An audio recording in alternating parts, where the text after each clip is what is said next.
नमस्कार दोस्तों, R K study 94 YouTube channel पर आप सभी का एक बार फिर से स्वागत है। दोस्तों, मनोविज्ञान में मॉडल पेपर सोल्व करने की परंपरा को आगे बढ़ाते हुए मैं एक और मॉडल पेपर लेकर आपके सामने उपस्थित हुआ हूं। सभी को गुड इवनिंग। आ जाओ भाई जल्दी से सारे लाइव। हाँ तो दोस्तों, मॉडल पेपर सोल्व कर रहे थे और एक से बढ़कर एक मॉडल पेपर है मैं आपके सामने लेकर उपस्थित हुआ हूं। वैसा ही एक और खतरनाक मॉडल पेपर लेकर मैं आपके सामने उपस्थित हुआ हूं। ठीक है दोस्तों, आप में से किसी ने भी हमारे चैनल को सब्सक्राइब नहीं किया तो आप सबसे पहले सब्सक्राइब करें, बेल आइकन बटन को दबाएं। वीडियो को अच्छा लगता है तो आप वीडियो को लाइक करें, अपने सारे दोस्तों के साथ में शेयर करें।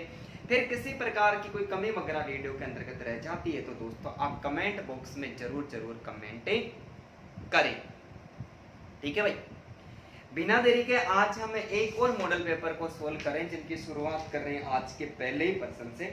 और प्रश्न कुछ इस प्रकार का होगा जिसमें आपको सोच समझ के बताना है भाई। आज का जो पहला प्रश्न है वो है कि जीन पियाजे के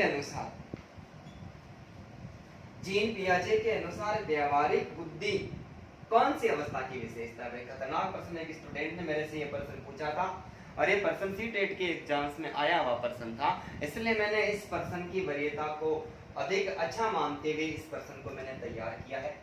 आज का हमारा पहला जो प्रश्न है, पहला प्रश्न है कि जीन पियाजे के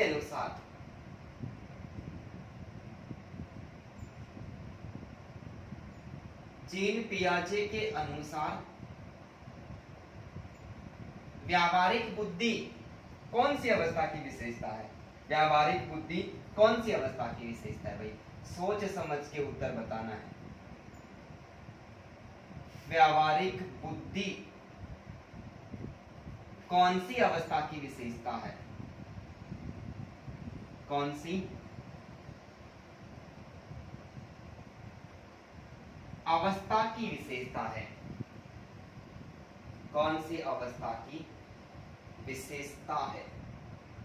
ठीक है भाई, विकल्प में आपको देता हूं एसएमएस, दूसरा विकल्प देता हूं मैं आपको पीओएस, तीसरा जो विकल्प देता हूं मैं सीओएस और चौथा विकल्प देता हूं एफओएस। जल्दी से बताए भाई, प्रश्न बड़ा खतरनाक है। सबको साफ दिखाई दे रहा है? हाँ भाई, आसानी के साथ में आज सबको साफ दिखाई दे रहा है। जीन पियाजे के अनुसार व्यावहारिक बुद्धि कौन सी अवस्था की विशेषता है, जल्दी से कमेंट करो। एसएमएस का मतलब है sensory motor stage, sensory motor stage अर्थात संवेदी पेशी अवस्था, संवेदी पेशी अवस्था। कौन सी अवस्था भाई, संवेदी पेशी अवस्था। प्री ऑपरेशनल स्टेज पीओएस पूर्व संक्रियात्मक अवस्था, पूर्व संक्रियात्मक अवस्था, पूर्व संक्रियात्मक अवस्था। सीओएस कॉन्क्रीट ऑपरेशनल स्टेज मूर्त संक्रियात्मक अवस्था, मूर्त संक्रियात्मक अवस्था। एफओएस फॉर्मल ऑपरेशनल स्टेज अमूर्त संक्रियात्मक अवस्था, अमूर्त संक्रियात्मक अवस्था। ठीक है भाई, जन्म से लेकर ये 2 वर्ष तक चलती है, ये 3 से लेकर 6 वर्ष तक चलती है, ये 7 से लेकर 11 वर्ष तक चलती है और ये 11 वर्ष से, प्रश्न तो पूछा गया था उसमें फर्स्ट ग्रेड में 11 से 15 दे रखा था, 11 से 15, लेकिन 11 वर्ष के बाद में कोई भी विकल्प आता है वहां पर एफओएस फॉर्मल ऑपरेशनल स्टेज अमूर्त संक्रियात्मक अवस्था या फिर इसको कहते हैं अनौपचारिक संक्रियात्मक अवस्था। फर्स्ट ग्रेड में प्रश्न पूछा जा चुका है। अनौपचारिक संक्रियात्मक अवस्था का प्रतिपादन किसके द्वारा किया गया है, ये लो भाई दिख रहा है अब साफ। ठीक है, ये लो जी। तो दोस्तों जल्दी से कमेंट करके बता दो मेरे को, सभी को धन्यवाद। इसका सही आंसर हमारा होगा 2 नंबर का विकल्प है। सही आंसर कौन सा होगा, 2 नंबर का विकल्प सही होगा भी। जीन पियाजे का मानना है कि व्यावहारिक बुद्धि, कौन सी बुद्धि, व्यावहारिक जो बुद्धि है इस व्यावहारिक बुद्धि का जो विकास है या विशेषता है, व्यावहारिक बुद्धि पूर्व संक्रियात्मक अवस्था की विशेषता मानी जाती है। 3 से लेकर 6 वर्ष के अंतर्गत बालक में व्यवहारिक बुद्धि दूसरे व्यक्ति के साथ में, अन्य माता पिता के साथ में या बड़ों के साथ में अनुकरण करने जैसा, व्यवहार करने जैसा जो व्यवहार है उसका लागू हो जाता है। तो व्यवहारिक बुद्धि है इसका, ये जीन पियाजे के अनुसार किसकी विशेषता है? पूर्व संक्रियात्मक अवस्था की विशेषता। जीन पियाजे मानना है कि बालक में पूर्व संक्रियात्मक अवस्था के अंतर्गत व्यवहारिक बुद्धि का विकास हो जाता है, किंतु बालक बड़ों के जैसे सोच नहीं सकते हैं। बड़ों के जैसे या बड़ों की तरह व्यवहारिक बुद्धि का विकास तो हो जाता है, लेकिन बड़ों की तरह सोच नहीं सकते हैं। ये बात कौन स्वीकार करता है? प्री ऑपरेशनल स्टेज के अंतर्गत जीन पियाजे स्वीकार करता है। उम्मीद करता हूं कि ये प्रश्न आपको समझ में आया होगा। ठीक है भाई, एक और प्रश्न मैं आपको देता हूं कि निम्नलिखित विकल्पों में से कौन सा सम्मिलित नहीं। दूसरा प्रश्न है, निम्नलिखित विकल्पों में से, निम्नलिखित विकल्पों में से कौन सा सुमेलित नहीं है। दोस्तों ये प्रश्न किसी भी का गलत नहीं होना चाहिए। निम्नलिखित विकल्पों में से कौन सा सुमेलित नहीं है, ऐसा प्रश्न है भाई। कौन सा सुमेलित नहीं है? ठीक है, विकल्प में आपको देता हूं। सबसे पहला जो विकल्प है वो है bond theory. Bond theory first grade की एग्जाम में पूछा गया विकल्प है बॉन्ड थ्योरी, थॉर्नडाइक। दूसरा विकल्प में आपको देता हूं गेस्टाल्ट थ्योरी। गेस्टाल्ट थ्योरी,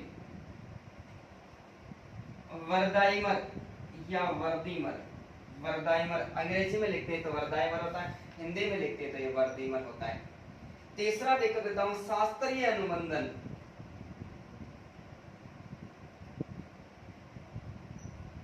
शास्त्रीय अनुबंधन, स्किनर। और चौथा विकल्प देता हूं मैं आपको classical conditioning theory. Classical conditioning theory, Pavlov. Classical conditioning theory, Pavlov. भाई बताइए, देखिए निम्न में से कौन सा सही नहीं है। दोस्तों प्रश्न गलत नहीं होना चाहिए। चारों विकल्प है और चारों के चारों विकल्पों से संबंधित प्रश्न एग्जाम्स में पूछे जा चुके हैं। चारों विकल्पों से संबंधित प्रश्न पूछे जा चुके हैं, इसलिए मैं आपके सामने ये बेहतरीन प्रश्न लेके आया हूं। धन्यवाद सभी को। इसके अंतर्गत हमारा जो विकल्प सही होगा वो होगा 3 नंबर का विकल्प है, वो सुमेलित नहीं है, क्योंकि शास्त्रीय अनुबंधन के सिद्धांत का प्रतिपादन है वो पावलोव के द्वारा किया गया है, न कि स्किनर के द्वारा किया गया है, बल्कि स्किनर के द्वारा प्रतिपादित सिद्धांत है उसे क्रिया प्रसूत अनुबंधन का सिद्धांत कहते हैं। क्या कहते हैं? क्रिया प्रसूत अनुबंधन का सिद्धांत कहते हैं। Classical conditioning theory of learning प्राचीन अनुबंधन का सिद्धांत है या फिर पुरातन अनुबंधन का सिद्धांत है, वो किसके द्वारा दिया गया है? ये सिद्धांत है ये पावलोव के द्वारा दिया गया है। तो शास्त्रीय अनुबंधन का सिद्धांत, क्लासिकल कंडीशनिंग थ्योरी, प्राचीन अनुबंधन है। इसके अलावा पुरातन अनुबंधन संबंध प्रतिक्रिया, प्रत्यावन अनुबंधन और अनुकूलित अनुक्रिया का सिद्धांत है, वो इसके अन्य नाम माने जाते हैं। इसलिए क्लासिकल कंडीशनिंग थ्योरी तो हमारा पावलोव है, लेकिन शास्त्रीय अनुबंधन का सिद्धांत है उसका भी विकल्प पावलोव है, स्किनर नहीं है। इसका मतलब तीसरा जो विकल्प है वो हमारा सही नहीं है। ठीक है भाई, धन्यवाद सभी को। उम्मीद करता हूं कि ये प्रश्न भी आपको आसानी के साथ में समझ में आया होगा। लो भाई स्क्रीनशॉट ले लो, मिटा देता हूं मैं इसको। दोस्तों समझ में आ रहा है, पढ़ाया गया प्रश्न भी समझ में आ रहा है, आपको ऐसा लगता है कि प्रश्नों का लेवल भी शानदार है, तो आप अपने सारे दोस्तों के साथ में एक बार इस वीडियो को सबके साथ में शेयर कर दीजिए, सारे के सारे दोस्तों को लाइव आ जाए। और इसके अलावा दोस्तों सभी से मेरा आपसे आग्रह है, मेरे साथ निवेदन है आप सभी से कि आप वीडियो को लगातार देखें।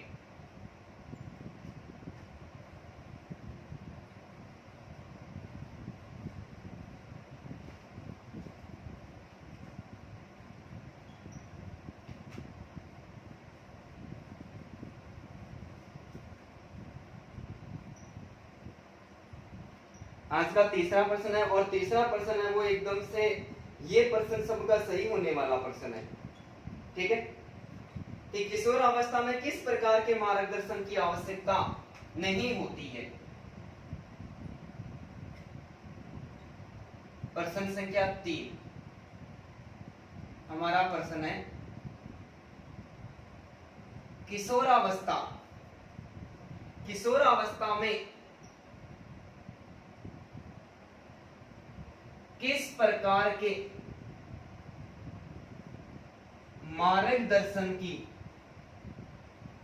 प्रकार के मार्गदर्शन की आवश्यकता नहीं होती है।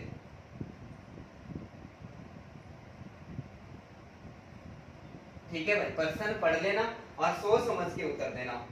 सबसे पहला जो विकल्प है वो है व्यक्तिगत मार्गदर्शन, व्यक्तिगत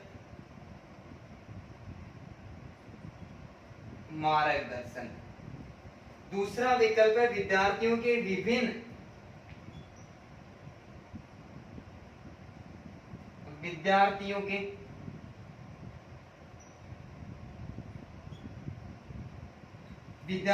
विभिन्न पक्षों से संबंधित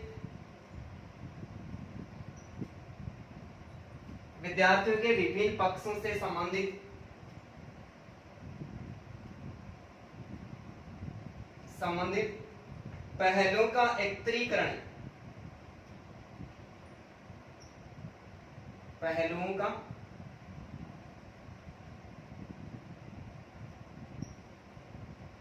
एकत्रीकरण, और तीसरा विकल्प है समस्या का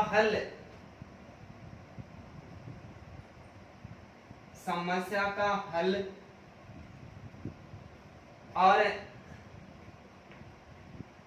चौथा है दंड द्वारा सुधार करना।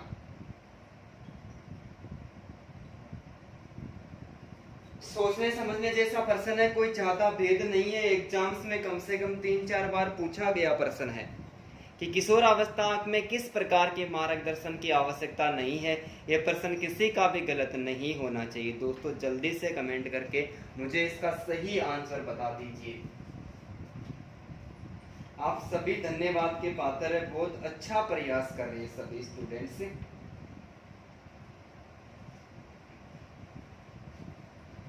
धन्यवाद सभी को, सभी का आंसर लगभग सही आ रहा है।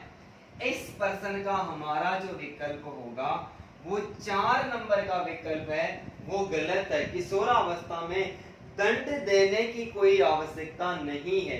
व्यक्तिगत यदि बालक को मार्गदर्शन की आवश्यकता है, बालक सही रास्ते पर नहीं चल रहा है, तो आप क्या करें, उसको व्यक्तिगत रूप से आसानी के साथ में समझाकर पटरी पर ला सकते हो। ये समस्या 12वीं क्लास में 11वीं क्लास में हमारे सामने बहुत सारी आएगी।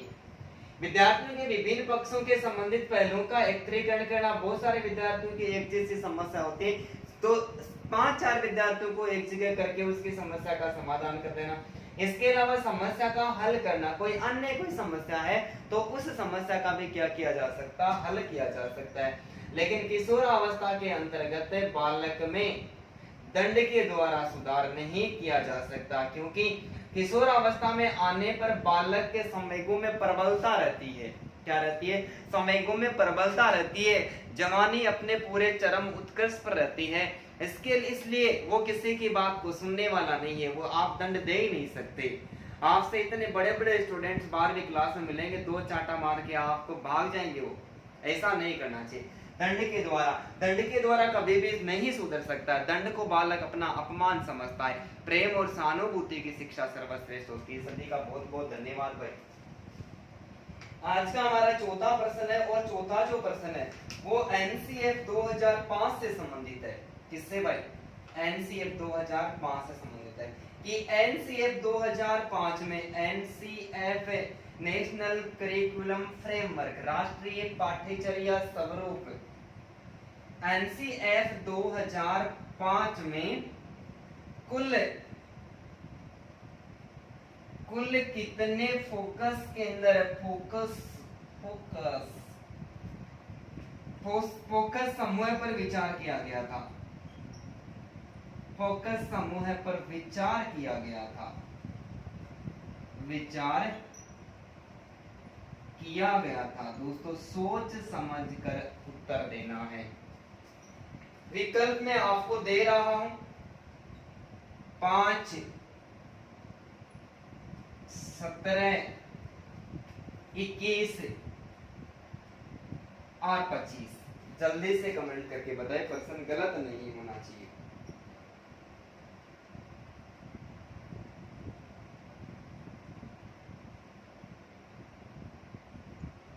बताओ भाई जल्दी से।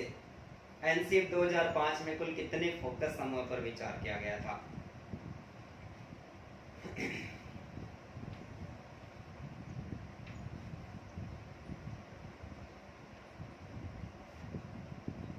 धन्यवाद सभी को भाई। इसका सही आंसर क्या हो जाएगा? सही आंसर 3 नंबर हो जाएगा। ये प्रश्न भी फर्स्ट ग्रेड की एग्जाम में पूछा गया है कि एनसीएफ 2005 में कुल 21 फोकस समूह बनाए गए थे, और एनसीएफ 2005 की जो अध्यक्षता है, राष्ट्रीय पाठ्यचर्या जो स्वरूप है, इसकी जो अध्यक्षता है ये प्रोफेसर यशपाल के द्वारा की गई है भाई। किसके द्वारा की गई है? प्रोफेसर यशपाल के द्वारा की गई है। और शिक्षा में बेहतरीन प्रयास करने के लिए, शिक्षा पर गहनता से विचार करने के लिए, गहनता से विचार करने के लिए, गहनता से विचार करने के लिए, गहनता से विचार करने के लिए और बिना बोझ के शिक्षा के सपने को आगे बढ़ाने के लिए 21 फोकस समूह का क्या किया गया था? 21 फोकस समूह बनाए गए थे। और सारे समूह का जो फोकस था वो क्या था कि जैसे तैसे करके कैसे भी किया जाए, लेकिन शिक्षा को आगे बढ़ाया जाए, लचीला एवं सरल बनाया जाए। क्या बनाया जाए? लचीला एवं सरल बनाया जाए। ठीक है भाई। आज का 5वां प्रश्न, और 5वां प्रश्न है वो एनसीएफ से संबंधित है। बताइए आरटीई 2000, आरटीई 2009 की, आरटीई 2009 की धारा 26 के अनुसार, धारा 26 के अनुसार स्कूलों में कितने प्रतिशत से पद, स्कूलों में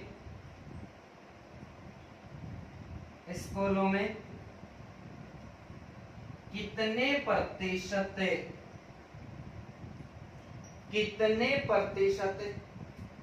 से अधिक पद, कितने प्रतिशत से अधिक पद खाली नहीं हो सकते हैं, खाली नहीं हो सकते। सोच समझ के उत्तर देना है।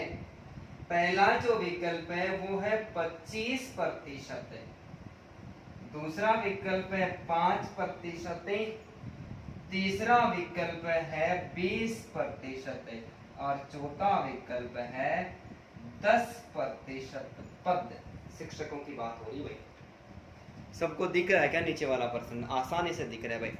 आरटीई 2009 की धारा 26 के अनुसार स्कूलों में कितने प्रतिशत से अधिक पद खाली नहीं हो सकते? कमेंट करो दोस्तों, कमेंट करके जल्दी जल्दी बताते रहो भाई। बताओ देखे जल्दी से, इस प्रश्न का सही आंसर क्या होगा? तेरा क्या होगा? धन्यवाद सभी को भाई। 25% नहीं होकर हमारा सही आंसर 10% होगा। क्या होगा? 10% होगा। आरटी 2009 की धारा कौन सी कह रही है? 26वीं कह रही है। हमने पहले पढ़ भी लिया था कि आरटीई 2009 में टोटल धाराओं का उल्लेख कितना किया गया है? 38 धाराओं का उल्लेख किया गया है। अध्याय कितने हैं? 7 अध्याय है। कितने अध्याय है? 7 अध्याय है। 7 अध्याय और 38 धाराओं का उल्लेख किया गया है, जिसमें से धारा 26 क्या कह रही है? धारा 26 कह रही है कि स्कूलों में कितने प्रतिशत से अधिक पद खाली नहीं हो सकते। तो जितना वहां पर जितने बच्चे हैं, उन बच्चों का 10% से अधिक पद है वो खाली नहीं होने चाहिए। लेकिन ये भी हम पढ़ चुके हैं कि 25% क्या है? 25% है। आरटीई 2009 की धारा 12 में ये उल्लेख किया गया है कि कोई भी विद्यालय, निजी विद्यालय, ऐसा निजी विद्यालय जो बालकों से फीस लेता है, क्या करता है? बालकों से फीस लेता है, फीस लेकर उनको शिक्षा देता है। तो जितने भी बालक होते हैं जो फर्स्ट क्लास में एडमिशन लेते हैं, जो बालक होते हैं, उनमें से 25% बालकों का एडमिशन है वो फ्री में किया जाना चाहिए। उनसे कोई शुल्क नहीं ली जानी चाहिए। 25% विद्यार्थियों का एडमिशन है वो फ्री में करना चाहिए। ये बात आरटी 2009 की धारा 12 कहती है, लेकिन 26 क्या कहती है? स्कूलों में शिक्षकों के पद है वो बच्चों के हिसाब से 10% से अधिक खाली नहीं होने चाहिए। आरटी 2009 में 38 धाराएं हैं और 7 अध्याय है। 38 धाराएं और 7 अध्याय है। सबसे बड़ा अध्याय नंबर 4 है और सबसे छोटा अध्याय नंबर 1 है। बहुत सारे प्रश्न मैंने आपको पहले पढ़ा भी दिए। उम्मीद करता हूं कि ये भी समझ में आया होगा। दोस्तों जल्दी से स्क्रीनशॉट ले लें।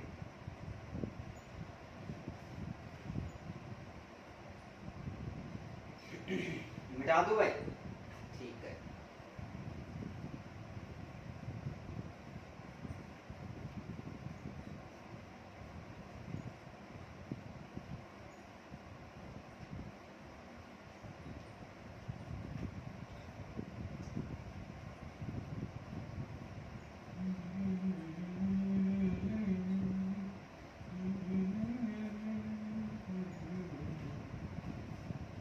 ठीक है, एक और प्रश्न की बात करते हैं और प्रश्न बहुत खतरनाक है। फर्स्ट ग्रेड की एग्जाम में पूछा गया प्रश्न है और फर्स्ट ग्रेड बायोलॉजी एग्जाम 7 जनवरी 2020 को एक एग्जाम हुई थी।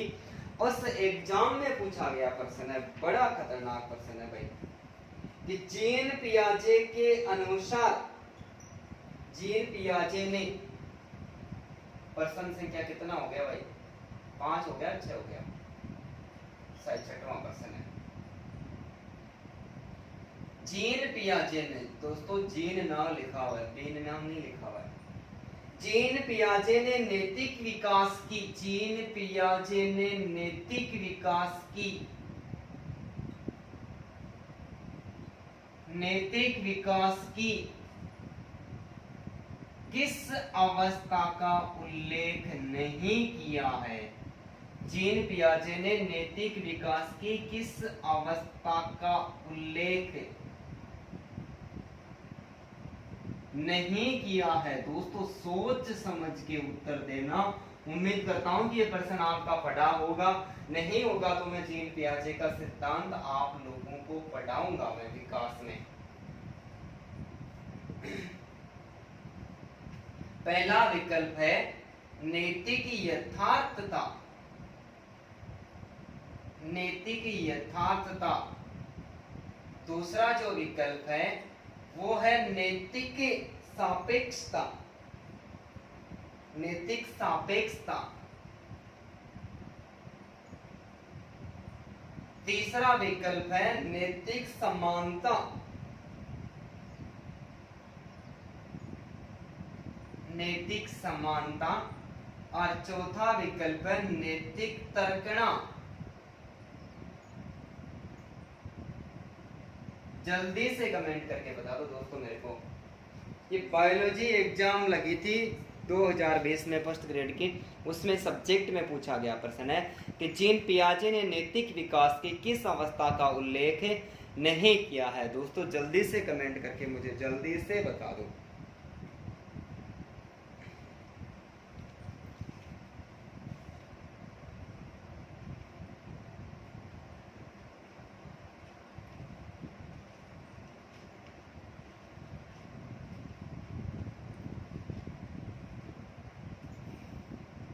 ठीक है भाई, धन्यवाद सभी को। दोस्तों इसका जो सही आंसर है वो 4 नंबर का सही आंसर है। कितने नंबर का आंसर सही है? 4 नंबर का। जीन पियाजे ने नैतिक विकास की अवस्थाओं का उल्लेख किया है, लेकिन जीन पियाजे ने एक पुस्तक लिखी थी the moral judgement of the child. पुस्तक द मोरल JUGBEMENT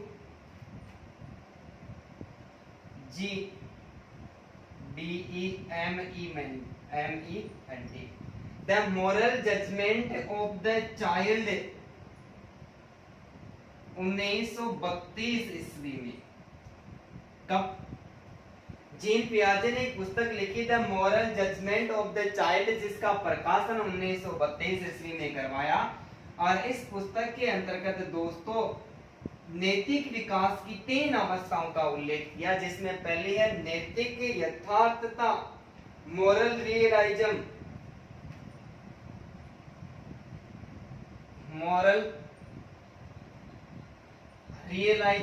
और इसका जो आयु काल है वो स्वीकार किया है जन्म से लेकर 8 वर्ष तक। कितना स्वीकार किया है? जन्म से लेकर 8 वर्ष तक है। इसके अलावा इसकी दूसरी विशेषता बताएं, नैतिक समानता, मोरल क्वालिटी,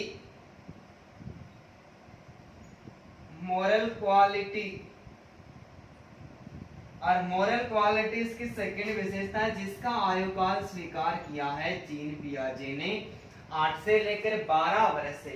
और तीसरी जो अवस्था है वो है नैतिक सापेक्षता, मोरल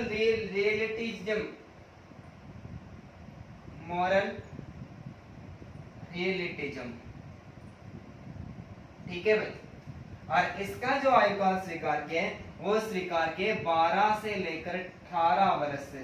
उम्मीद करता हूं कि ये प्रश्न आपके सामने एकदम नया होगा, लेकिन बहुत खतरनाक प्रश्न है, क्योंकि कोहलबर्ग के नैतिक सिद्धांत की जो विशेषता है उसके बारे में तो हमने पहले शायद मैंने एक मॉडल पेपर सोल्व करवाया था। आप देखना कौन सा मॉडल पेपर है, बस इतना तो याद नहीं रहा। लेकिन कोहलबर्ग का नैतिक विकास के सिद्धांत की 6 अवस्थाएं हैं, उन्हें 6 अवस्थाओं का मैंने उल्लेख करवाया है, और उनको भी मैंने ऐसे ही विस्तार पूर्वक अंग्रेजी में नाम और उसका आयु वर्ग मैंने साथ में पढ़ाया है। तो नैतिक विकास के बालकों के नैतिक विकास के संबंध में 2 ही विचारक मिलते हैं जिन्होंने अपने सिद्धांत प्रस्तुत किए। एक तो कोहलबर्ग का नैतिक विकास का सिद्धांत और दूसरा जीन पियाजे का नैतिक विकास का सिद्धांत है। वैसे तो जीन पियाजे को संज्ञानात्मक और विकासात्मक मनोविज्ञान का जनक भी माना जाता है। इससे संबंधित एक सिद्धांत प्रस्तुत होता है, संज्ञानात्मक विकास का सिद्धांत है, फिर संज्ञानात्मक अधिगम का सिद्धांत। उसको मैंने दोस्तों विस्तार पूर्वक अधिगम में पढ़ा दिया है, आपको कंप्लीट देखना है तो वहां मेरा जो YouTube चैनल है उसमें अधिगम का वीडियो पढ़ाया हुआ है, वहां पर जीन पियाजे का संज्ञानात्मक अधिगम का सिद्धांत मैंने पढ़ा दिया है। आधुनिक संज्ञानात्मक अधिगम का सिद्धांत डेविड आसुवेल का मैंने पढ़ा दिया है। और इसके अलावा एक और विचारक है जिसका भी मैंने सिद्धांत वहां पर जेरोम बुर्नर का जो संज्ञानात्मक अधिगम का सिद्धांत है वो भी मैंने पढ़ा दिया। ठीक है, तो 3 सिद्धांत है और अलग अलग तरीके से मैंने पढ़ाया है, समानता भी मैंने साथ में पढ़ाई है। उम्मीद करता हूं कि ये प्रश्न भी आपको समझ में आया होगा। आज का हमारा 7वां जो प्रश्न है, और 7वां प्रश्न है दोस्तों खतरनाक प्रश्न है। जिस प्रकार से व्यक्ति मानव कल्याण के लिए, जिस प्रकार, बहुत खतरनाक प्रश्न है, जिस प्रकार से सी-टेट में पूछा गया प्रश्न है, जिस प्रकार से व्यक्ति मानव कल्याण, जिस प्रकार से व्यक्ति मानव कल्याण के लिए मानव कल्याण के लिए परस्पर यानी आपस में, मानव कल्याण के लिए परस्पर निर्भर होकर, परस्पर निर्भर होकर व्यवहार करना सीखता है, व्यवहार करना सीखता है। दोस्तों प्रश्न गलत नहीं होना चाहिए। रिट में ऐसे 5-6 प्रश्न हमसे पूछेंगे और यहाँ पर भी सही नहीं कर पाए तो वहां पर भी हमारी उम्मीद खत्म हो जाएगी। सीखता है, ये है प्रक्रिया है। ठीक है भाई। जिस प्रकार से व्यक्ति मानव कल्याण के लिए परस्पर निर्भर होकर व्यवहार करना सीखता है, यह है प्रक्रिया है। मैं विकल्प आपको दे रहा हूं, भाषा विकास की प्रक्रिया है। पहली है भाषा विकास, दूसरा है नैतिक मूल्य, नैतिक मूल्य का विकास, नैतिक मूल्य का विकास, तीसरा है समाजीकरण, समाजीकरण, और दोस्तों चौथा जो विकल्प है वो है शारीरिक विकास। दोस्तों प्रश्न गलत नहीं होना चाहिए, सीटेट में पूछा गया प्रश्न है, प्रश्न बहुत खतरनाक है, सोच समझ के उत्तर देने वाला प्रश्न है। ये पेडागोजी अर्थात शिक्षा शास्त्र से भी संबंध रखता है ये प्रश्न। बताओ, जिस प्रकार से व्यक्ति मानव कल्याण के लिए परस्पर निर्भर होकर व्यवहार करना सीखता है, ये प्रक्रिया समाजीकरण कहलाती है। धन्यवाद सभी का। क्या कहलाती है भाई? समाजीकरण कहलाती है। क्या कहलाती है? समाजीकरण कहलाती है। समाजीकरण का अर्थ उस प्रक्रिया से है जिसके द्वारा व्यक्ति अन्य व्यक्तियों से अंतःक्रिया करता हुआ सामाजिक आदतों, विश्वासों, रीति रिवाजों एवं परंपराओं एवं अभिव्यक्तियों को सीखता है भाई। समाजीकरण मैं व्याख्या कर देता हूँ थोड़ी सी, इतना याद नहीं रहेगा, उतार लेना साथ साथ में। समाजीकरण का अर्थ उस प्रक्रिया से है, समाजीकरण का अर्थ उस प्रक्रिया से है, समाजीकरण का अर्थ उस प्रक्रिया से है जिसके द्वारा व्यक्ति अन्य व्यक्तियों से, जिसके द्वारा व्यक्ति अन्य व्यक्तियों से अंतःक्रिया करता हुआ, अन्य व्यक्तियों से अंतःक्रिया यानी आपस में क्रिया, अंतःक्रिया करता हुआ सामाजिक आदतों,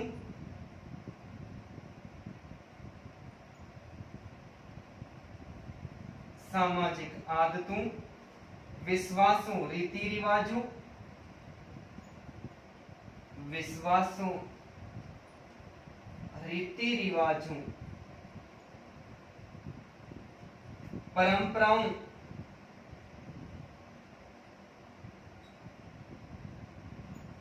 परंपराओं एवं अभिवर्तियों को सीखता है, अभिवर्तियों को सीखता है भाई।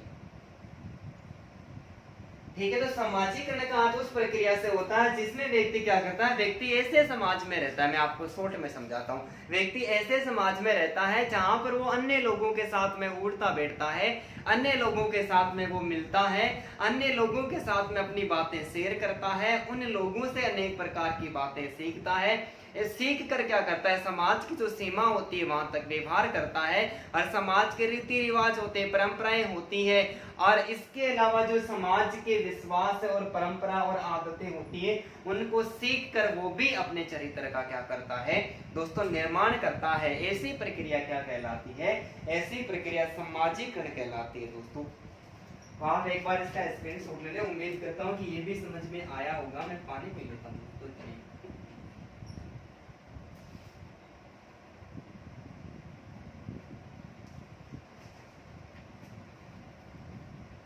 स्क्रीनशॉट ले लो भाई जल्दी से।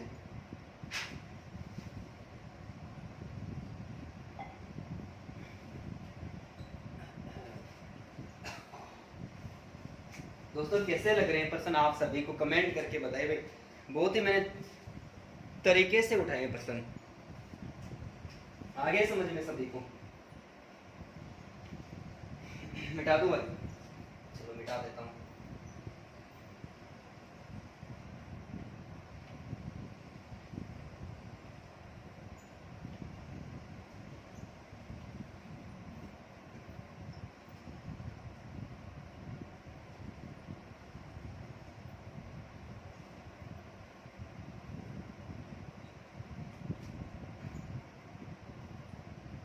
ठीक है भाई, आज का एक और प्रश्न है।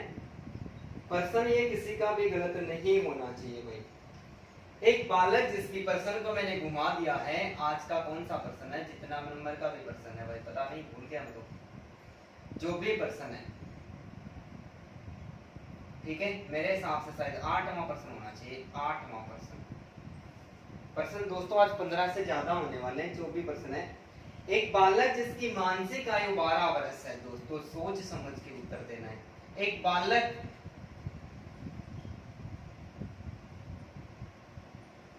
बालक जिसकी मानसिक आयु 12 वर्ष है तथा तैथिक आयु 10 वर्ष है, तो बालक बुद्धि लब्धि की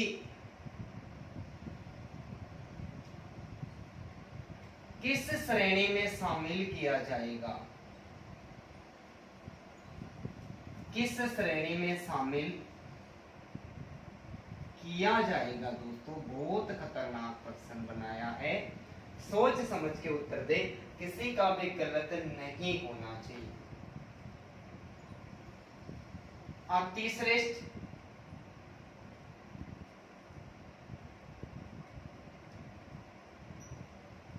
प्रतिभाशाली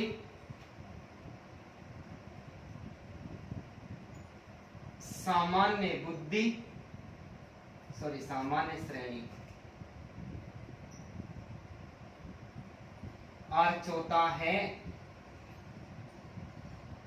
पिछड़ा बालक। जल्दी से कमेंट करके बता दो, प्रश्न किसी भी स्टूडेंट्स का गलत नहीं होना चाहिए। इसका आंसर एकदम राइट ही आना चाहिए। एक बालक जिसकी मानसिक आयु मेंटल एज 12 वर्ष है और क्रोनोलॉजिकल एज 10 वर्ष है। पूछा क्या है? प्रश्न में पूछा है बुद्धि लब्धि की किस श्रेणी में शामिल किया जाएगा। धन्यवाद सभी दोस्तों को। टर्मन का सूत्र काम करता है IQ बराबर MA बटा CA गुणा 100। IQ बराबर 12 बटा 10 गुणा 100, 0 से 0 कट गया, और 12 गुणा 10 बराबर 120, और 120 से लेकर 139 तक जो IQ लेवल होता है वो अति श्रेष्ठ या प्रखर बुद्धि के जो बालक होते हैं उनका होता है। वेरी सुपीरियर श्रेणी के बालक होते हैं। तो यहाँ पर हमारा 1 नंबर का विकल्प है वो क्या हो जाएगा? वो सही हो जाएगा। प्रतिभाशाली बालकों का IQ लेवल होता है वो 140 होता है। सामान्य श्रेणी का जो होता है IQ लेवल वो 90 से लेकर 10 होता है। और टर्मन के अनुसार पिछड़े बालकों का IQ लेवल होता है वो 80 से लेकर 89 या फिर 90 भी शामिल कर सकते हैं, वहां से होता है। तो 4% 4 तरीके से सोल्व हो गए भाई, ठीक है। नेक्स्ट प्रश्न है आज का, और विकास से संबंधित प्रश्न है। किससे संबंधित है भाई? आज का जो प्रश्न है वो विकास से संबंधित प्रश्न है। और प्रश्न क्या है कि निम्न में से कौन सा कथन, निम्न में से कौन सा कथन वृद्धि एवं विकास, अभिवृद्धि की बात करता है। वृद्धि एवं विकास, वृद्धि एवं विकास, निम्न में से कौन सा कथन वृद्धि एवं विकास के संबंध में सत्य है? वह सत्य कथन पूछा है। सत्य का मतलब सही है। वृद्धि मनोवैज्ञानिक है, विकास भौतिक है। वृद्धि सी-टेट के एग्जाम्स में पूछा गया प्रश्न है, वर्दी मनोवैज्ञानिक है एवं विकास भौतिक है। ठीक है, दूसरा विकल्प मैं आपको देता हूं, वर्दी भौतिक है तथा विकास मनोवैज्ञानिक है। वर्दी भौतिक है एवं विकास मनोवैज्ञानिक है।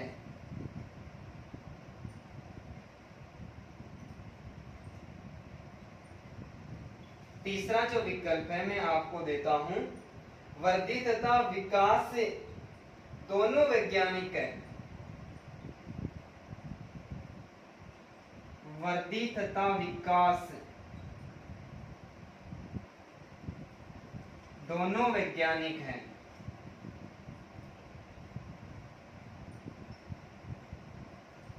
और चौथा जो विकल्प है वो मैं आपको देता हूं कि वर्दी तथा विकास दोनों भौतिक है। वर्दी तथा विकास दोनों भौतिक है। दोस्तों जल्दी से कमेंट करके मेरे को जल्दी से बताओ।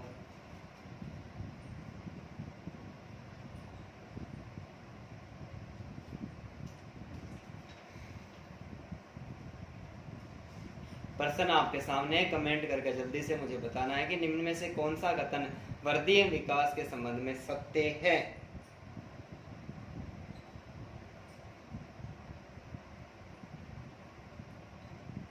ठीक है भाई, धन्यवाद दोस्तों। इसका हमारा सही आंसर हो जाएगा 2 नंबर का। ये प्रश्न कहता है कि जो वर्दी होती है,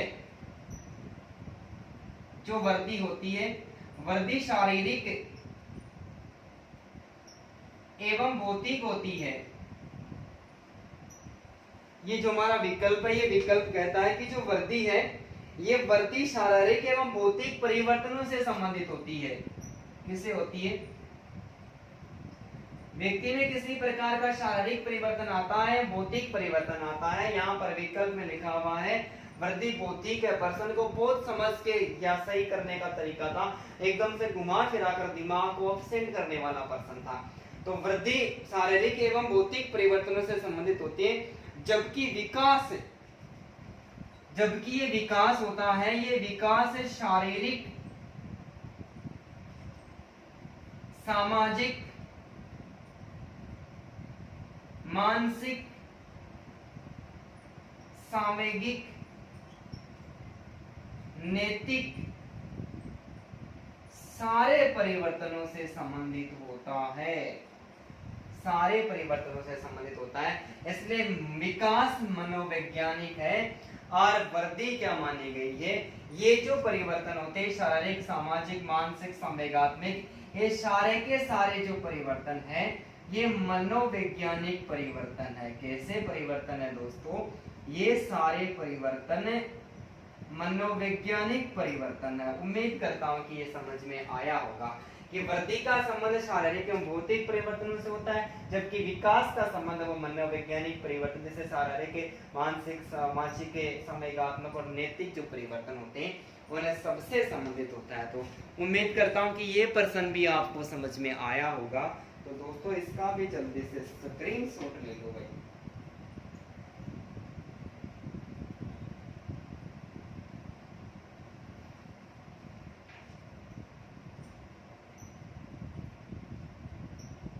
मिटा दो भाई। ठीक है भाई, मिटा देता हूं।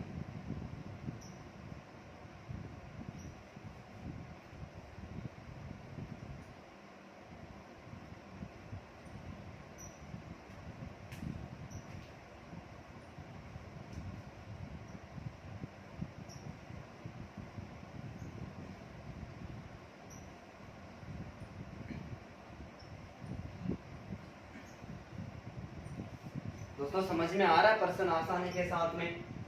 आज का हमारा 10वां प्रश्न है और 10वां प्रश्न दोस्तों NCERT 2009 से संबंधित है। RT 2009 के अनुसार आरटी 2009 के अनुसार आरटी 2009 के अनुसार कक्षा 6 से लेकर 8 तक, कक्षा 6 से 8 तक छात्र शिक्षक अनुपात कितना होना चाहिए? सोच समझ के उत्तर देना है। छात्र शिक्षक अनुपात, छात्र शिक्षक अनुपात कितना होना चाहिए? कितने आदमी थे भाई? तो 6 से लेकर 8 तक कितने आदमी होने चाहिए? अनुपात सॉरी भाई, कितना होना चाहिए? कितना होना चाहिए? ठीक है भाई, कक्षा 6 से लेकर 8 तक छात्र शिक्षक अनुपात कितना होना चाहिए? विकल्प तो मैं आपको देने वाला ही हूं। 40 अनुपात 1, दूसरा विकल्प है 35 अनुपात 1, तीसरा विकल्प है 30 अनुपात 1 और चौथा विकल्प है 45 अनुपात 1। दोस्तों सोच समझकर आंसर देने वाला पर्सन है। यहाँ से मैं बहुत सारे प्रश्न निकाल के लेके आऊंगा, क्योंकि जब मैं कोई प्रश्न सोल्व करवाता हूँ तो उससे संबंधित सारी जो स्थिति है उसको तो मैं क्लियर करवाता ही हूँ। तो चिंता करने की आपको कोई आवश्यकता नहीं है। आपको जैसा उचित लगे वैसा आंसर दें। ये कक्षा 6 से लेकर 8 तक पूछ रहा है। ठीक है भाई, धन्यवाद सभी को। दोस्तों इसका सही आंसर हो जाएगा 35 अनुपात 1। कितना हो जाएगा भाई? 35 अनुपात 1। तो कक्षा 1 से लेकर 5 तक का अनुपात वो कितना है? कक्षा 1 से लेकर 5 तक, कक्षा 1 से 5 तक जो 40 विद्यार्थी होते हैं, 40 विद्यार्थियों पर एक शिक्षक होना चाहिए। लेकिन कक्षा 6 से लेकर 8 तक 35 विद्यार्थियों पर एक शिक्षक होना चाहिए। इसके अलावा यदि विद्यार्थियों की संख्या 150 से अधिक है, कितनी है? 150 से अधिक है, तो 150 से अधिक बालकों की 150 से अधिक बालकों पर 5 प्लस 1 बराबर 6 शिक्षक। ये प्रश्न दोस्तों फर्स्ट ग्रेड में पूछा गया प्रश्न है और इस प्रश्न पर स्टार लगा था, डिलीट हो गया था। फर्स्ट ग्रेड 2018 की जो एग्जाम थी उसमें पूछा गया प्रश्न है। प्रश्न ये पूछा कि 150 से अधिक बालकों पर शिक्षक अनुपात कितना है? 5 भी दे रखा था और 6 भी दे रखा था। टोटल तो 6 शिक्षक हो गए, लेकिन 5 शिक्षक होते हैं और 5 शिक्षक के अलावा एक प्रधानाध्यापक होता है। टोटल कितने होते हैं? प्रश्न पूछा था कितने शिक्षक है, 5 भी दे दिया और 6 भी दे दिया, तो ये प्रश्न डिलीट हो गया। दोनों तरीके से अपने को याद रखना है। 200 से अधिक होने पर विद्यार्थियों की संख्या यदि 200 प्लस है, तो 200 प्लस होने पर ये अनुपात 40 अनुपात 1 होगा। 40 अनुपात 1 होगा और ये 40 अनुपात 1 प्रधाना अध्यापक को छोड़कर होगा। प्रधाना अध्यापक को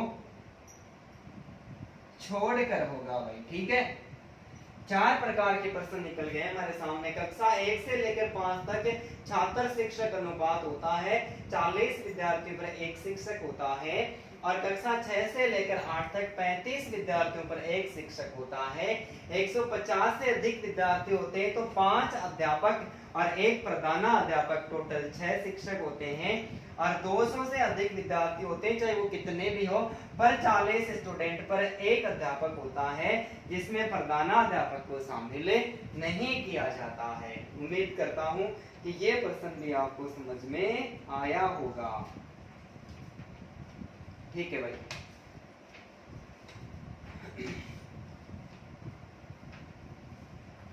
अब हमारा प्रश्न एक और प्रश्न संख्या 11 खतरनाक प्रश्न है। जीन पियाजे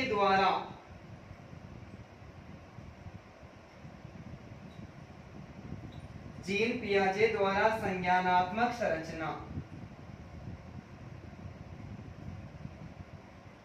जीन पियाजे द्वारा संज्ञानात्मक संरचना का उल्लेख करने वाले शब्दावली है, उल्लेख करने वाले शब्दावली है।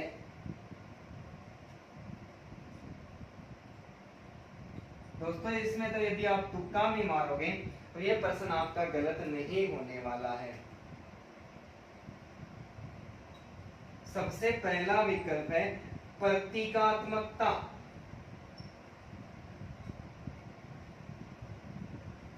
दूसरा विकल्प है स्कीमा, तीसरा विकल्प है सदिश, चौथा विकल्प है बाहरी सीमा फॉरेन हल, बाहरी सीमा। दोस्तों जल्दी से कमेंट करके बता दो, ये प्रश्न 11 नंबर का प्रश्न है और इस प्रश्न का दोस्तों सही आंसर क्या है। जीन पियाजे द्वारा संज्ञानात्मक संरचना का उल्लेख करने वाले शब्दावली है। तो उल्लेख करने वाले शब्दावली को दोस्तों स्कीमा कहा जाता है। धन्यवाद भाई सभी विद्यार्थियों को। क्या कहा जाता है? स्कीमा कहा जाता है। संज्ञानात्मक और विकासात्मक मनोविज्ञान का जो जनक है दोस्तों जीन पियाजे को माना जाता है और जीन पियाजे द्वारा संज्ञानात्मक जो संरचना का उल्लेख करने वाले शब्दावली है, यानी ज्ञान की संरचना का विकास करने वाले जो शब्दावली है वो स्कीमा को माना गया है। किसको माना गया है? स्कीमा को माना गया है। और स्कीमा एक मानसिक संरचना है। क्या है? मानसिक संरचना, दिमाग में चलने वाली प्रक्रिया है, मानसिक प्रक्रिया है जिसका सामान्यकरण किया जा सकता है, जाना जा सकता है, पहचाना जा सकता है, सामान्यकरण किया जा सकता है। अब मेरा प्रश्न आप दूसरा आपसे एक और प्रश्न है कि सदिश और बाहरी सीमा ये भी अधिगम से संबंधित दो तथ्य हैं, इनका वर्गीकरण अधिगम के किस सिद्धांत से संबंधित है और किस विचारक के द्वारा अपने सिद्धांत की 8 अवस्थाओं का उल्लेख किया है जिसमें सदिश और बाहरी सीमा को भी शामिल किया गया है। उस विचारक ने सदिश को भौतिक शास्त्र से ग्रहण किया है। सदिश बल है, सदिश एक प्रकार का बल की जो दिशा होती है, इस बल की दिशा को नियंत्रित करता है ये भौतिक विज्ञान में। बताओ देखिए किस विचारक का सिद्धांत है। दोस्तों मैंने ये सिद्धांत अधिगम में पढ़ाया है बहुत बेहतरीन तरीके से। और एक कुर्तलेवेन का क्षेत्रफल का सिद्धांत होता है। क्षेत्रफल के सिद्धांत के अंतर्गत मैंने 8 अवस्थाओं का उल्लेख किया है। सूत्र हमने कल परसों पढ़ा था, B बराबर FPE, ये सूत्र कुर्तलेवेन के द्वारा दिया गया था। और इसी सूत्र के आधार पर क्षेत्रफल के सिद्धांत की 8 अवस्थाओं का उल्लेख किया है जिसमें एक सदिश और दूसरी बाहरी सीमा फॉरेन हल होता है। ये एक व्यक्ति होता है, व्यक्ति और व्यक्ति का जो क्षेत्र होता है, ये क्षेत्र ये मनोवैज्ञानिक क्षेत्र होता है और ये इसके जीवन स्थल की सीमा होती है। और जीवन स्थल की सीमा से एक और सीमा होती है जिसका उसको पता नहीं रहता है, वो ज्ञात नहीं होती है। उसके बारे में सूझबूझ और अंतर्दृष्टि द्वारा ही उसको जाना जा सकता है। तो सदिश और बाहरी सीमा का संबंध कुर्तलेवेन से माना गया है। दोस्तों आप अधिगम का कुर्तलेवेन का जो क्षेत्रफल का सिद्धांत है उसको देखकर पूरे जो 8 अवस्थाएं हैं उनका आप अध्ययन कर सकते हो। दोस्तों मिटा दो भाई, उम्मीद करता हूं दोनों प्रश्न आपको समझ में आए होंगे। मिटा दूं? धन्यवाद सभी को भाई, आप बहुत अच्छा सुन रहे हैं और आसानी के साथ में देख भी रहे हैं। आप सभी का मैं तहे दिल से शुक्रवार गुरुवार करता हूँ, शुक्र गुजार करता हूँ। दोस्तों आप यूं ही लगातार मेरे साथ बने रहिए।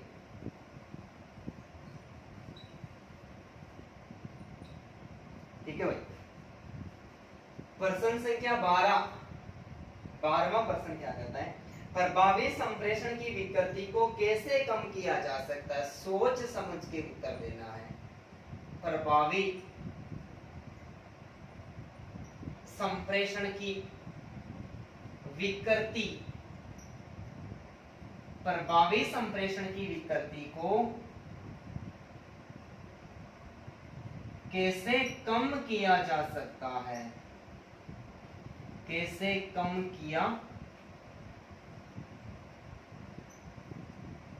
जा सकता है, कैसे कम किया जा सकता है। ठीक है, संप्रेषण क्या होता है भाई? संप्रेषण की परिभाषा क्या होती है? दो या दो से अधिक व्यक्तियों के बीच में अपने विचारों, अपने भावनाओं और अपने अनुभव होते हैं। अनुभवों का आदान प्रदान करना क्या कहलाता है? संप्रेषण कहलाता है। पहला विकल्प मैं आपको देता हूं, पर्यावरणीय शोर। पर्यावरणीय शोर को नियंत्रित करके,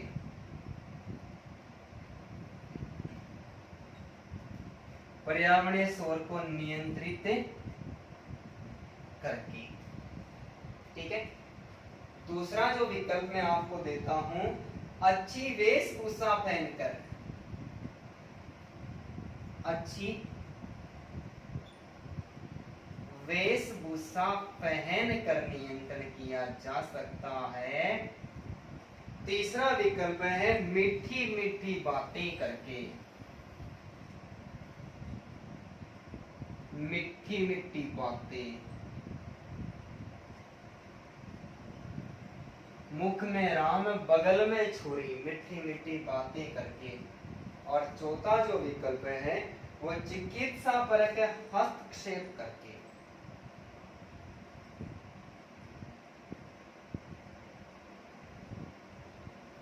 हस्तक्षेप, बाधा, उड़ते तीर लेना ना, चिकित्सा परक हस्तक्षेप करके। दोस्तों गलत तो होना ही नहीं चाहिए, परिभाषा तो मैंने पहले ही बता दी, बस सोच समझ कर आंसर देना है।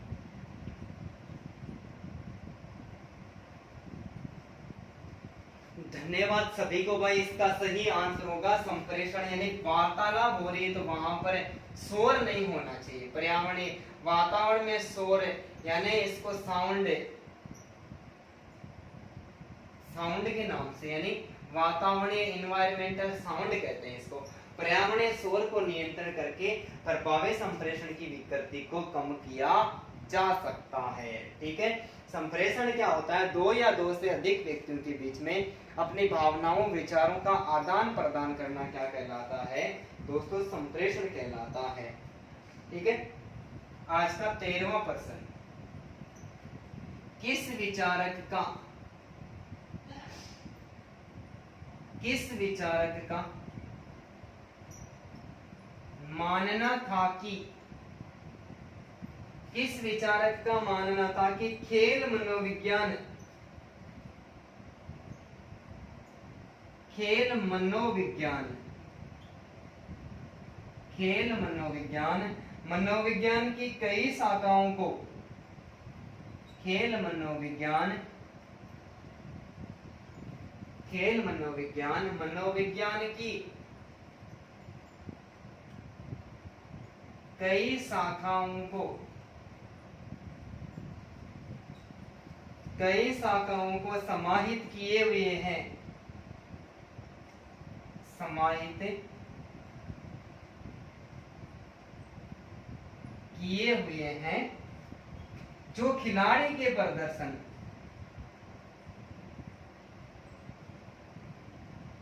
जो खिलाड़ी के प्रदर्शन, जो खिलाड़ी के प्रदर्शन, जो खिलाड़ी के प्रदर्शन को समझने में हमारी योग्यता, खिलाड़ी के प्रदर्शन को समझने की, प्रदर्शन को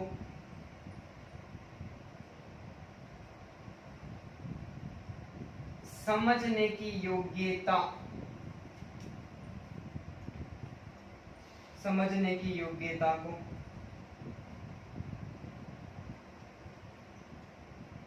बेहतर बनाया जाए, बेहतर बनाया जाए तथा अभ्यास के कार्यक्रम से जुड़ी, इसे कैसे बेहतर बनाया जाए, कैसे बेहतर बनाया जाए तथा अभ्यास के द्वारा इसे कैसे प्रदर्शित की जाए।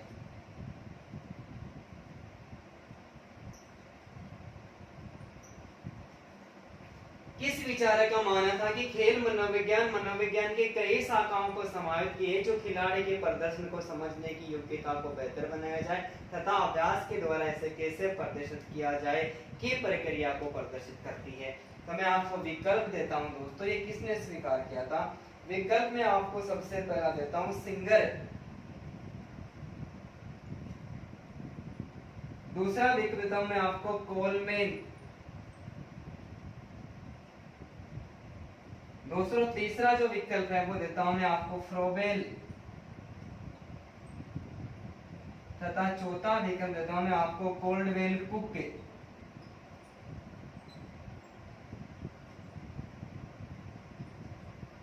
बताओ भाई दोस्तों, बहुत खतरनाक प्रश्न है, सोच समझ के आंसर देना है। मेरा ऐसा मानना है कि आप इस प्रश्न को गलत करने की कोशिश करोगे, लेकिन गलत नहीं करना है दोस्तों, सोच समझ के उत्तर देना है। बताओ भाई इस प्रश्न का सही आंसर क्या होगा?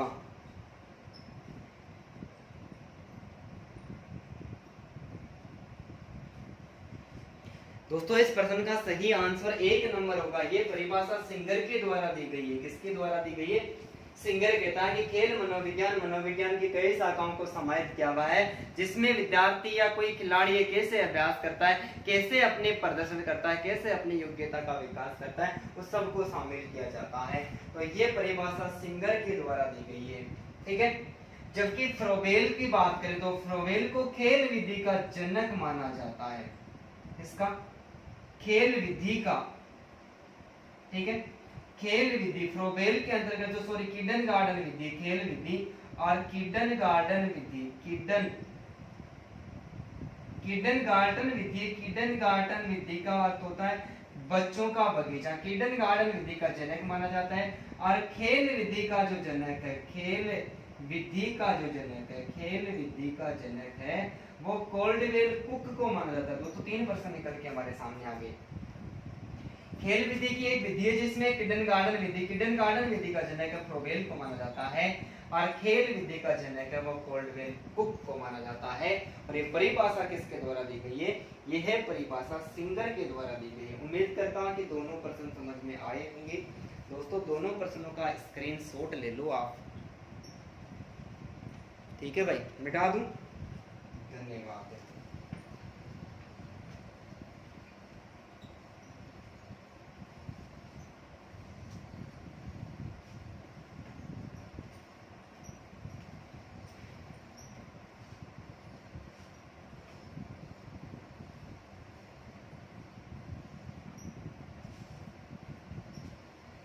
आज का प्रश्न संख्या 14वां प्रश्न। 14वां प्रश्न है कि ऐसा शारीरिक या शाब्दिक व्यवहार, ऐसा, बहुत खतरनाक प्रश्न है दोस्तों, ऐसा शारीरिक एवं शाब्दिक व्यवहार, ऐसा शारीरिक एवं शाब्दिक व्यवहार जिसका उद्देश्य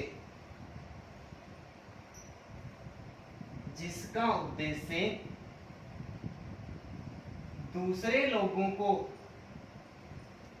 जिसका उद्देश्य दूसरे लोगों को चोट पहुंचाना होता है, चोट पहुंचाना होता है, क्या कहलाता है? क्या कहलाता है? ठीक है भाई, विकल्प में आपको देता हूं सबको। विकल्प है अपराध,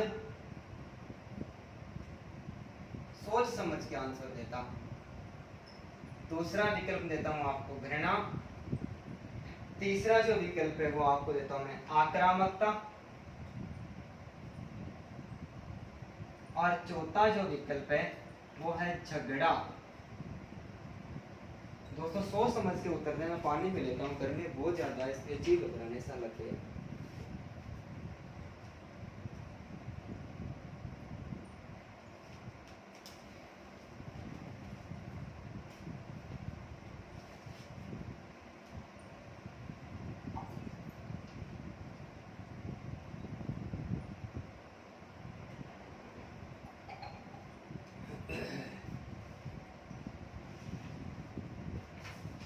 धन्यवाद भाई सभी को। वो तो साफ दिख तो रहा है सभी को। ठीक है भाई, इस प्रश्न का हमारा सही आंसर 3 नंबर का हो जाएगा भाई। शारीरिक एवं शाब्दिक व्यवहार जिसका उद्देश्य दूसरे लोगों को चोट पहुंचाना होता है उसको आक्रामकता कहते हैं। दोस्तों उसे क्या कहते हैं? उसे आक्रामकता कहते हैं। कि आक्रामकता एक शाब्दिक एवं शारीरिक एवं शाब्दिक ऐसा व्यवहार है जिसका उद्देश्य दूसरों को चोट पहुंचाना होता है और जीवन की कई परिस्थितियों में आक्रामकता तथा हिंसा प्रत्यक्ष निर्देश द्वारा उत्पन्न की जाती है। तो इस प्रश्न का सही आंसर आक्रामकता होगा भाई। अब मैं आपके सामने एक और बहुत बेहतरीन प्रश्न रख रहा हूं, प्रश्न संख्या 15। 15वां प्रश्न है कि जब कुछ अजनबी व्यक्ति, बहुत खतरनाक प्रश्न उदाहरण है भाई, जब कुछ अजनबी व्यक्ति, जब कुछ अजनबी व्यक्ति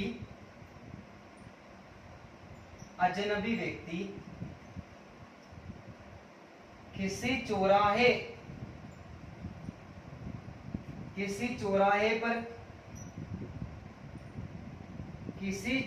पर किसी दुर्घटनाग्रस्त व्यक्ति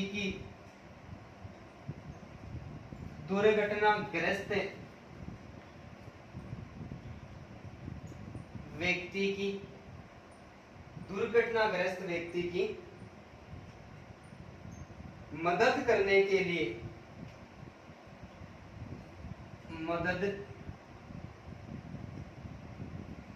के लिए समूह बना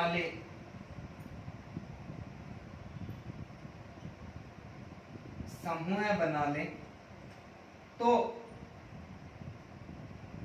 यह है किस प्रकार के समूह का उदाहरण है? यह है किस प्रकार के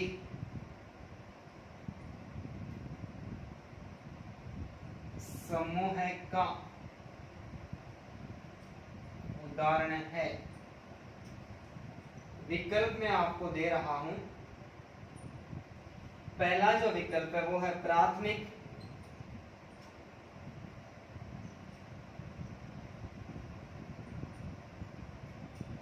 समूह है। दूसरा विकल्प है आकस्मिक समूह है।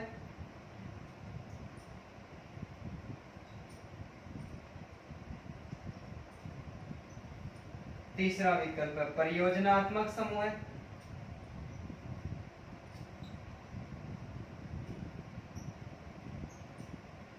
और चौथा जो विकल्प है वो है एकांतिक समूह है।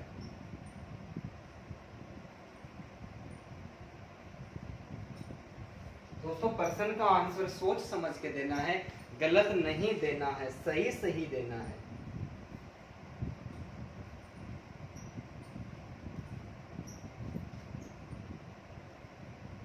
बताओ भाई जल्दी से बताओ। देखिए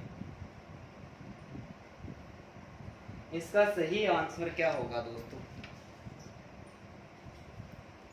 जब कुछ अजनबी व्यक्ति किसी चौराहे पर किसी दुर्घटनाग्रस्त व्यक्ति की मदद करने के लिए समूह बना लेते हैं तो दोस्तों ये सा समूह आकस्मिक समूह कहलाता है। क्या कहलाता है? आकस्मिक समूह कहलाता है। ठीक है, आकस्मिक समूह है। यहां पर भी 4 पर्सन निकल के आएंगे। देखो आकस्मिक समूह है। ठीक है। आकस्मिक जो समूह है ये ऐसे समूह को कहा जाता है, ऐसे समूह को कहा जाता है, ऐसे समूह को कहा जाता है जिसका निर्माण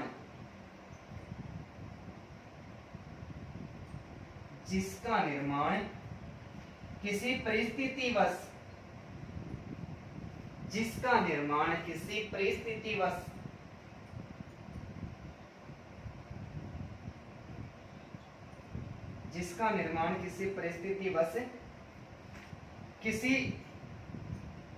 परिस्थितिवश अचानक हो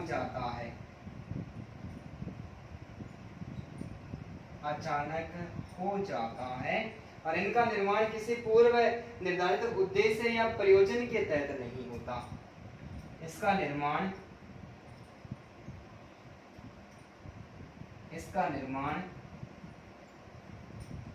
किसी पूर्व निर्धारित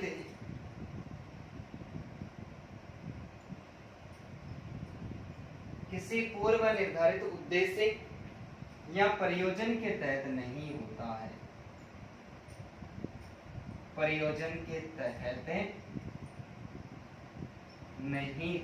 है, उम्मीद करता हूँ कि आसानी के साथ में समझ में आएगा। ये आकस्मिक समूह का उदाहरण माना गया है भाई। क्या माना गया है? ये आकस्मिक समूह का उदाहरण माना गया है। तो उम्मीद करता हूँ कि आपको समझ में आया होगा। लेकिन अब मुझे आप परिभाषा बताएं कि प्राथमिक समूह, परियोजनात्मक समूह एवं एकांतिक समूह किसे कहते हैं। मैं ऊपर वाले प्रश्न को मिटा रहा हूँ और इसको तीनों विकल्पों की दोस्तों व्याख्या कर रहा हूँ। ये एक हमारे साइकोलॉजी में यूनिट चलता है और उस यूनिट्स में ऐसे 10 बिंदु है, जैसे प्राथमिक समूह है, आकस्मिक समूह है, प्रयोजनात्मक समूह है, एकांतिक समूह है, इसके अलावा अंतर्वैश्विक समूह है, द्वितीयक समूह है, गौण समूह है, औपचारिक समूह है, अनौपचारिक समूह है। ये बहुत सारे समूह होते हैं। तो ऐसे प्रश्न ये सीटेट की एग्जाम में पूछा गया प्रश्न है, 4 विकल्प है। अब मैं यहाँ पर उल्लेख करता हूँ प्राथमिक समूह का। इसका भाई प्राथमिक समूह किसे कहते हैं? प्राथमिक समूह किसे कहते हैं? प्राथमिक समूह ऐसे समूह को कहा जाता है कि जिनके सदस्यों के बीच प्राथमिक समूह ऐसे समूह को कहा जाता है, ऐसे समूह को कहा जाता है जिनके सदस्यों के बीच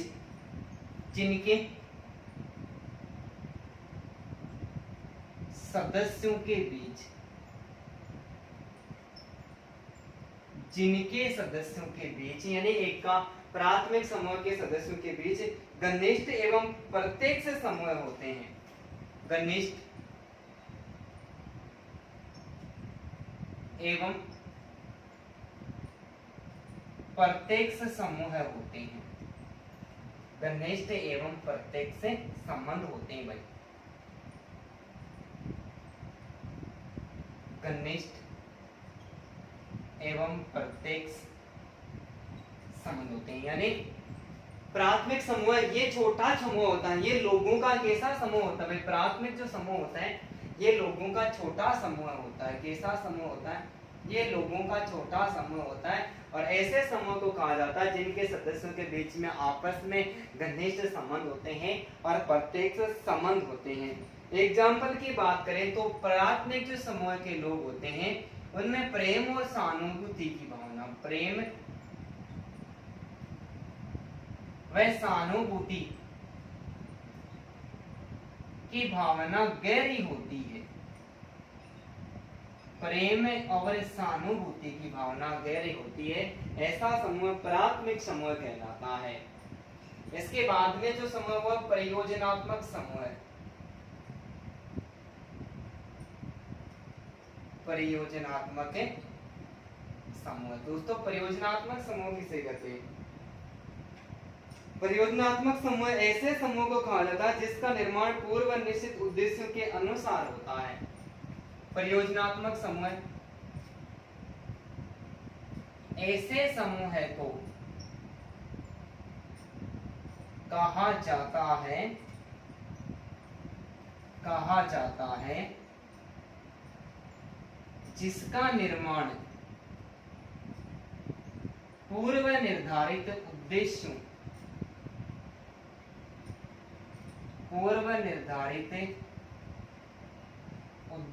द्वारा होता है।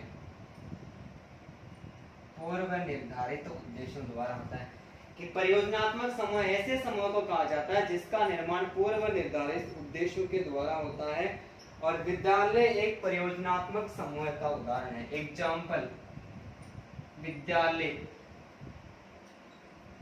विद्यालय एक परियोजनात्मक समूह का उदाहरण है। परियोजन का मतलब होता है उद्देश्य। ऐसे समूह को कहा जाता है कि जिसका निर्माण है वो पूर्व निर्धारित उद्देश्यों के द्वारा होता है। दोस्तों उम्मीद करता हूँ कि ये भी आपको समझ में आया होगा, लेकिन एक और बच गया, एकांतिक समूह है। कौन सा समूह भाई? एकांतिक समूह है। मैं एकांतिक समूह को भी आपके सामने प्रस्तुत कर ही देता हूँ। 4 विकल्प है, बाकी जो बच गए मैं उनको अगला जो मॉडल पेपर है उसमें शामिल कर लूंगा। एकांतिक समूह,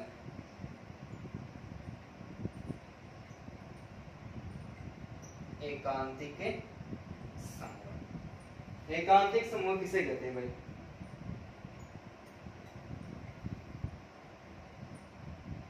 ऐसा समूह जिसकी सदस्यता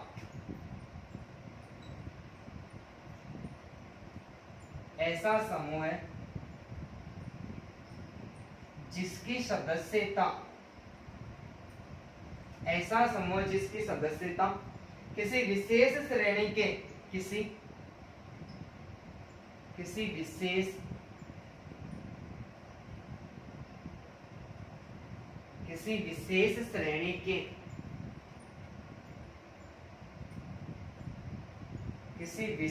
श्रेणी के लोगों के लिए होती है।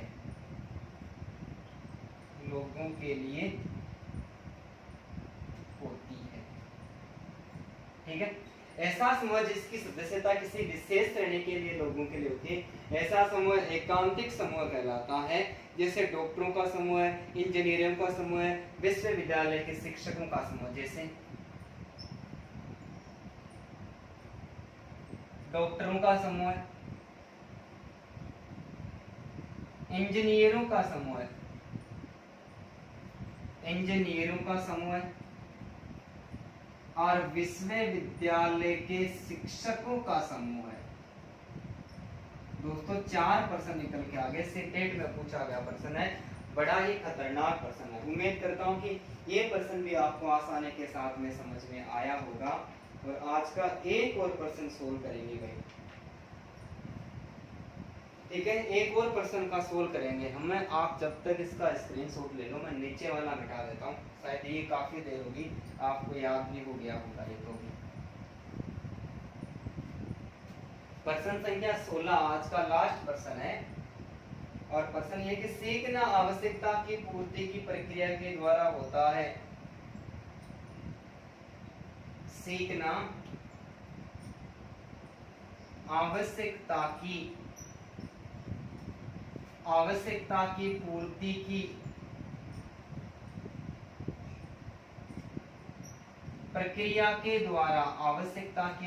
की प्रक्रिया के द्वारा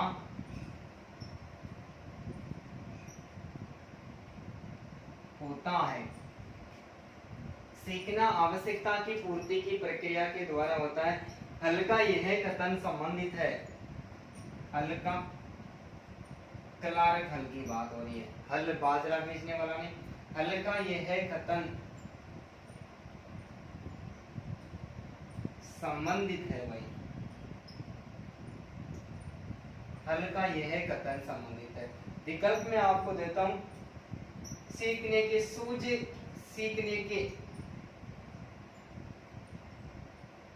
सूझ के सिद्धांत से। दूसरा विकल्प देता हूं, परबलन के सिद्धांत से।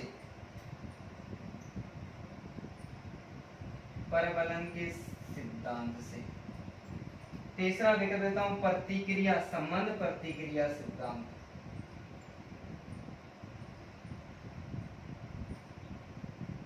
संबंध प्रतिक्रिया सिद्धांत से। और दोस्तों चौथा जो विकल्प मैं आपको बताऊं, पर्यटन एवं भूल के सिद्धांत से। पर्यटन एवं भूल के सिद्धांत से। दोस्तों गलत नहीं होना चाहिए।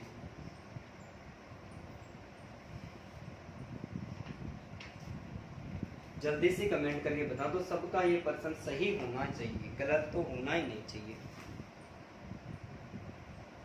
सीखना आवश्यकता की पूर्ति की प्रक्रिया के द्वारा होता है, हल का यह कथन संबंधित है। सभी को धन्यवाद भाई। ये सदन है, ये परबलन के सिद्धांत से। परबलन, पुनर्बलन एवं सबलीकरण का सिद्धांत है, वो क्लार्क हल के द्वारा दिया गया है। सोच का सिद्धांत है, वो कोहलर, वर्दीमर और कोफका के द्वारा दिया गया है।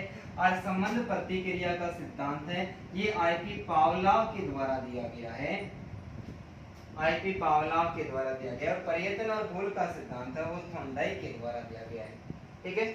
हल ने परबलन के सिद्धांत का जो प्रतिपादन है वो किया, और प्रतिपादन करके चूहों पर भी प्रयोग किया, और चूहों तथा बिल्ली पर भी प्रयोग किया। किस पर प्रयोग किया भाई? चूहों पर प्रयोग किया, और चूहों के साथ में बिल्ली पर भी प्रयोग किया। तो क्लार्क हल ने चूहों तथा बिल्ली पर प्रयोग करके निष्कर्ष निकाला कि सीखना आवश्यकता की पूर्ति की प्रक्रिया के द्वारा होता है।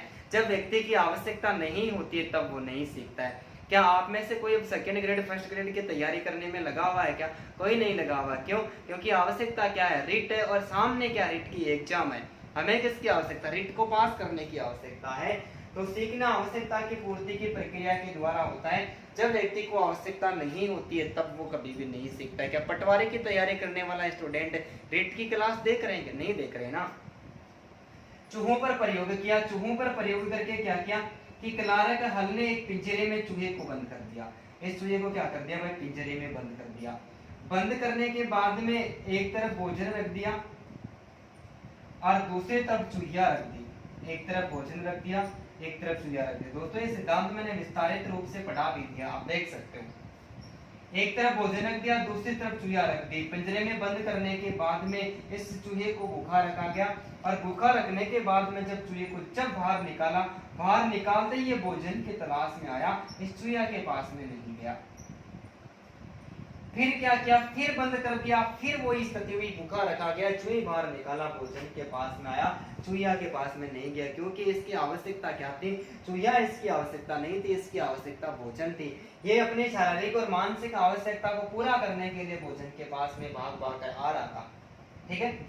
मेरे को रास्ते में सुनील मिला कि सर ये क्या करूं मैं? यार चूहे पर प्रयोग कर रहा हूं, चूहे पर प्रयोग कर रहा हूं कि ये चूहा भागकर इस भोजन के पास में आता है, चूहा के पास में नहीं जाता है। तो बोले सर एक बार आप चूहा चेंज करके देख लो, हर बार चूहा ही चेंज करते हो, एक बार आप चूहा चेंज करके देख लो। ये चूहा चेंज करने के बाद में ये चूहा इधर भाग के आ जाएगा, लेकिन नहीं आएगा भाई। भूखा लगने के बाद में इसकी शारीरिक आवश्यकता क्या है? भोजन है। और सीखना आवश्यकता की पूर्ति की। व्यक्ति अपनी आवश्यकता को पूरा करने के लिए सीखता है, जब आवश्यकता नहीं होती है तो उधर वो कभी भी नहीं सीखता है। किसके द्वारा स्वीकार किया? क्लार्क हल ने अपना परबलन का सिद्धांत है उसके द्वारा स्वीकार किया। उम्मीद करता हूँ कि ये क्लास भी आपको सभी को समझ में आई होगी। दोस्तों समझ में आई है तो आप वीडियो को लाइक करें, शेयर करें, और किसी मेरे भाई ने, मेरे दोस्त ने, मेरे मित्र ने यदि वीडियो को सब्सक्राइब नहीं किया तो दोस्तों सबसे पहले सब्सक्राइब करें, बेल आइकन बटन को दबाइए, और वीडियो को ज़्यादा से ज़्यादा शेयर करें सारे दोस्तों के साथ में। फिर किसी प्रकार की कमी वगैरह रह जाती है तो दोस्तों कमेंट बॉक्स में जरूर कमेंट करें, और उस गलती के बारे में मुझे अवगत करवाएं। नेक्स्ट क्लास जो भी होगी, मैंने आज शायद ये 95वां वीडियो है, 95वें वीडियो मैंने डाल चुका हूँ, लेकिन आज तक किसी भी स्टूडेंट का कोई रिप्लाई नहीं आया है कि सर इस प्रकार की कोई कमी रही है। इसका मतलब या तो आप सही तरीके से देखते नहीं हो, देखते हो तो फिर कमी वगैरह निकालते नहीं हो, मुझे अवगत नहीं करवाते हो। मैं उम्मीद करता हूँ कि मैं अच्छा पढ़ा रहा हूँ, इसीलिए आप किसी प्रकार की कमी नहीं निकाल रहे। दोस्तों सभी को धन्यवाद एक बार फिर से। गुड इवनिंग, जय हिंद, जय भारत। दोस्तों आप मेरा जो YouTube चैनल है RK Study 94 के नाम से, मेरा टेलीग्राम और मेरा जो इंस्टाग्राम का चैनल है वो भी RK Study 94 से नाम से, ये किसी भी स्टूडेंट्स को जुड़ना है तो आप वहाँ पर मेरे को लिंक भेज सकते हो। ठीक है। या फिर ये जो आज का मेरा वीडियो है, इस वीडियो के नीचे आप अपने टेलीग्राम या फिर इंस्टाग्राम का चैनल है उसका लिंक मेरे पास में भेज दो, मैं उनको फॉलो कर लूंगा, तो हम आपस में जुड़ जाएंगे। ठीक है, धन्यवाद सभी।